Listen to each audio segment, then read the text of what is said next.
Laissez vos questions dans les commentaires ci-dessous et Sophia Science fera de son mieux pour y répondre. Merci d'avoir regardé et à la prochaine. Ces lézards ont survécu en rétrécissant leurs pattes. Imagine un petit lézard brun, discret, presque banal. Il s'appelle l'Anolis brun, Anolis sagri. Pendant longtemps, sa vie est simple. Il vit surtout au sol, il court vite, il se faufile entre les feuilles mortes. Et surtout, il n'a presque pas de prédateurs à craindre. Mais un jour, tout change. Quand de nouveaux prédateurs arrivent dans son environnement, la nature entre en jeu. Pas avec des plans ou des intentions, mais avec un mécanisme implacable, la sélection naturelle. Ceux qui s'en sortent vivent, les autres disparaissent. Face au danger, l'Anolis a un réflexe, il grimpe, il file vers les arbres pour échapper à ses ennemis. Et là, un détail de son corps devient crucial, la longueur de ses pattes. Des pattes longues, c'est un peu comme de longues jambes chez un sprinter. Sur terrain plat, ça permet d'aller très vite. Et effectivement, au début, les Anolis aux pattes longues ont un avantage clair. Ils courent plus vite, prennent de l'avance, échappent plus facilement aux prédateurs. Mais la question est la suivante. Ce qui est utile pour courir au sol l'est-il aussi pour vivre dans les arbres? Pour y répondre, le biologiste Jonathan Lozos et son équipe de l'université de Harvard ont mené une expérience fascinante. Direction, les Bahamas.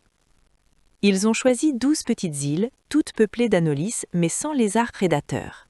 Sur 6 de ces îles, les chercheurs ont volontairement introduit un prédateur redoutable, l'Eocephalus carinatus. Avant toute chose, ils ont minutieusement compté et marqué les anolis présents sur chaque île. Puis, ils ont attendu. 6 mois plus tard, premier constat. Sur les îles où les prédateurs avaient été introduits, la population d'anolis avait chuté de moitié, un vrai massacre évolutif. En analysant les survivants, les scientifiques ont remarqué quelque chose de très clair. Les anolis encore en vie avaient des pattes plus longues que ceux qui avaient disparu. Logique finalement.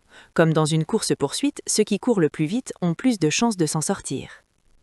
Mais l'histoire ne s'arrête pas là. Avec le temps, les anolis ne se contentent plus de fuir vers les arbres, ils s'y installent. Les branches deviennent leur nouveau quotidien. Et là, courir vite n'est plus l'essentiel. Imagine essayer de garder l'équilibre sur une branche fine. De longues jambes peuvent devenir encombrantes, instables, maladroites. Un peu comme essayer de marcher sur une poutre avec des échasses. 6 mois plus tard, surprise totale. Les chercheurs constatent un renversement de situation. Cette fois, les anolis survivants sur les îles avec prédateurs ont des pattes plus courtes que ceux qui sont morts. Pourquoi? Parce que des pattes plus courtes offrent plus de stabilité, plus de précision et une meilleure adhésion sur les branches détroites. Elles permettent de se déplacer avec agilité, sans glisser, sans tomber. Dans la jungle des arbres, ce sont désormais les grimpeurs stables qui gagnent. Et sur les 6 autres îles, sans prédateurs, rien ne change. Les longueurs de pattes restent globalement les mêmes. Aucun avantage, aucune pression, aucune transformation. Cette étude montre quelque chose de fascinant. L'évolution n'a pas de direction fixe. Ce qui est un avantage aujourd'hui peut devenir un handicap demain simplement parce que l'environnement change. Chez l'anolis, les pattes longues sauvent des vies au début. Mais à long terme, ce sont les pattes courtes qui assurent la survie. La nature ne choisit pas le meilleur.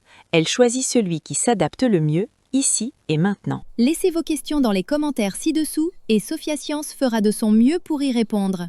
Merci d'avoir regardé et à la prochaine.